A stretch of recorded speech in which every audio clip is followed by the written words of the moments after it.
This is a full workout that I went through on my birthday. So my birthday was January 20th, 2005. So I turned 20 years old today. Well, on the day that I shot this video. And for those that are asking or wondering, yes, I want to work out on my birthday because it's something that I enjoy doing. It's not something that I look at and I think, oh my gosh, I don't want to do this. Oh my gosh, this is going to suck. There are some days when I dread working out, but it's something that ultimately makes me feel better after doing it. So I'm hitting the gym even on my birthday. I would suggest you do it too, or go for a walk, go for a run, still stay active and do something so that after you feel more productive and you feel more energized and you still feel better and you have a better birthday overall. And plus, if you're one to eat cake, you still got to earn the cake and you still got to do some so that you're not up 2 pounds the next day if you're going out and eating a lot of food on your birthday. So I always like to just loosen up my muscles a bit and warm up with these bands that I have. And I actually got this from when I sprained my ankle back in high school. So if you want one, you can probably just get one off of Amazon for like $10 to $15. And most commercial gyms just don't have these bands. But let's get into the workout. So to start off, I did 3 sets of seated machine cable flies. And for these, I'm not going that heavy compared to my actual working sets. This is more of a pre-exhaust and more of a warm-up so that once I go into my dumbbell presses and potentially machine presses, I'm more energized, I'm pumped up, and I can feel the mind-muscle connection more in those sets. This is what I like to do to open up the chest and get that pump and get the blood flowing into the chest so that when I go into those next movements, it just feels much better. And there's probably people that will tell you, you don't need to do that. You should just go straight into benching. But it's just something that I prefer. And if you prefer doing it, then freaking do it, man. It's not that much of a difference in the long term when it comes to how much muscle you're going to build. But the stronger you get as well, the more you're going to want to think about, okay, I don't need to lift that much weight. If I can just warm up and even fatigue my chest a bit before I go into benching, then I won't have to lift as much weight, so it's better for my joints, and I'll get the same stimulus on my chest doing 75 pounds compared to 100 pounds if I just warm up a bit and just get a better pump by doing flies beforehand. Because your muscles don't know how heavy the weight is. They just know what the stimulus feels like when you're doing the exercise. They know how intense the exercise is. And they know how fatigued you are and how hard it is to just get the weight up.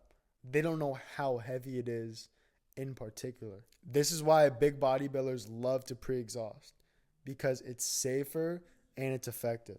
But after that, I went into dumbbell incline presses. I did a warm-up set here with 60-pound dumbbells. And I always like to do 1 to 2 warm-up sets just to get a feel for the movement. I know I've done this movement hundreds of times, but it's better to be safe than sorry on movements like this. And this is just doing 3 to 4 reps-ish. You don't have to train till failure or train that intensely. Just get a feel for the movement. So my first working set for this movement, I did 80 pounds. And as you can see a little bit, it was kind of awkward because I usually don't film for YouTube, obviously.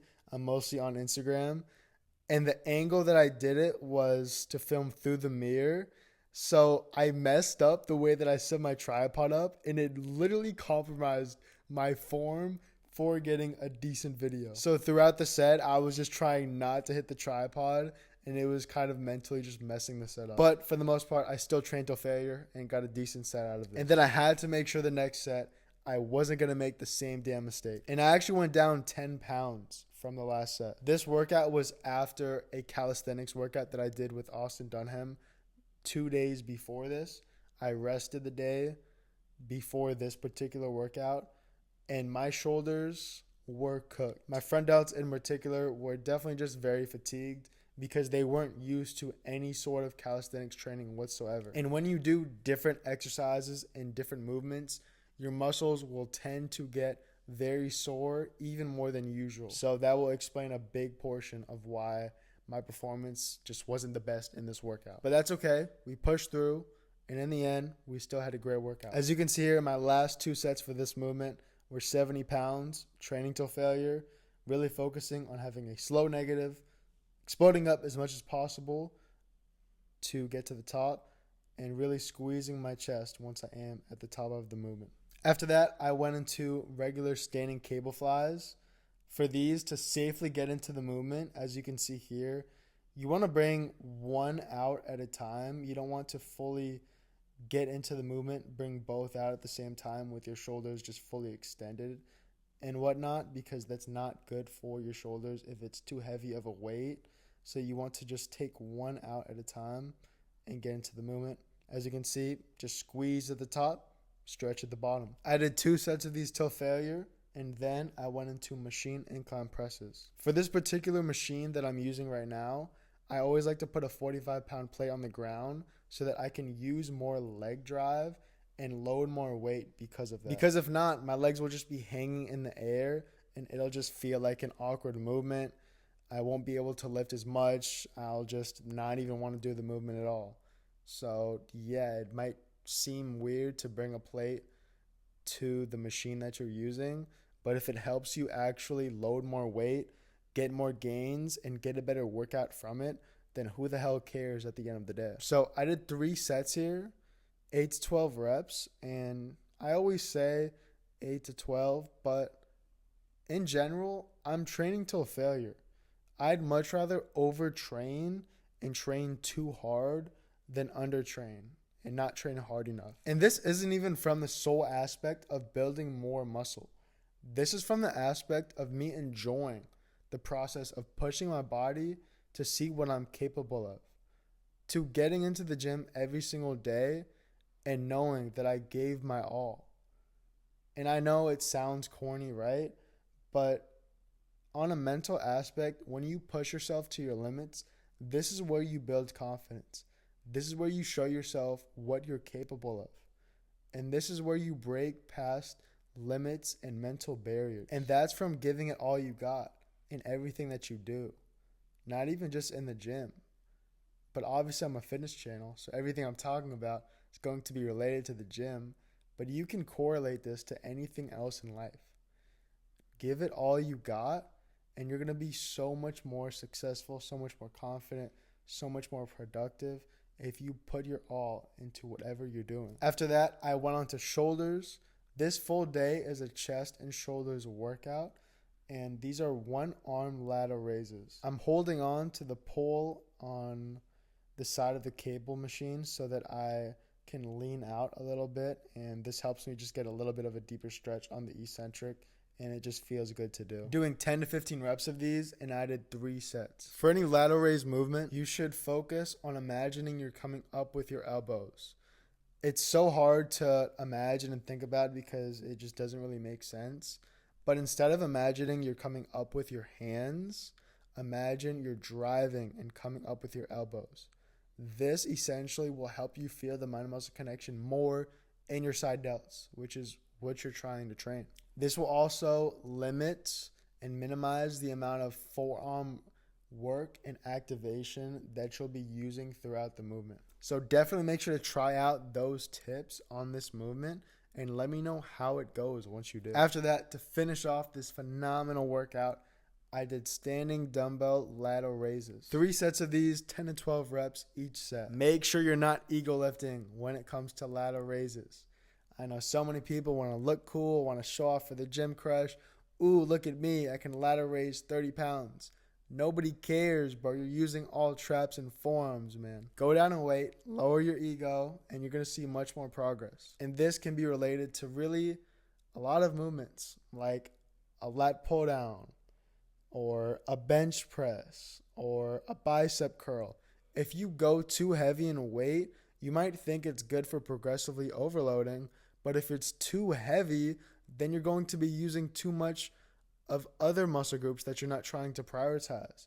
For example, if you go too heavy in a bicep curl, maybe you're going to be using too much momentum, too much front delts. Obviously, lateral raises, too much forearms, too much traps. If you're going too heavy on a lat pull down, you're going to be using too much forearms, too much momentum, maybe too much biceps, and maybe your form will start compromising. Maybe you'll get a higher risk of injury if you're going too heavy. There's so many downsides to it. You just got to progressively overload with intention and do it on a small basis, meaning small increments. Go up 5 to 10 pounds at a time if it's a compound movement. And if it's a lateral raise, man, I hope your gym has 2.5 pound increments like I have here, 22.5s. Make sure to go up very small increments. After that, it was time to check the pump, and then we were done. So this workout was pretty good overall. My performance wasn't the best compared to some other chest days in general, just because my shoulders were so sore. But you can't let having a necessarily bad workout stop you from doing your best to do what you can, because in my opinion, it's not about having a good or a bad workout. It's just about having a productive routine, going to the gym, working out even when you're tired, pushing through, and having an effective workout. That's what it's about. Then you go outside of the gym, and then you're productive in other areas of life. It's not about having a perfect workout. And it's not like if you just go to the gym and have an amazing workout for one time, you're going to get jacked and see insane results from it. No, this is a compounding effect. This is from years of consistency, of a good amount of quote-unquote bad workouts. And just like you can say that about working out, you can definitely apply that to the diet aspect as well. Nobody got fat off of one bad meal. Nobody got jacked off of one amazing meal. It's about what you eat, how much you eat on a consistent basis. So remember this, subscribe for more, and just to make you feel better, know that I didn't eat any cake on my birthday.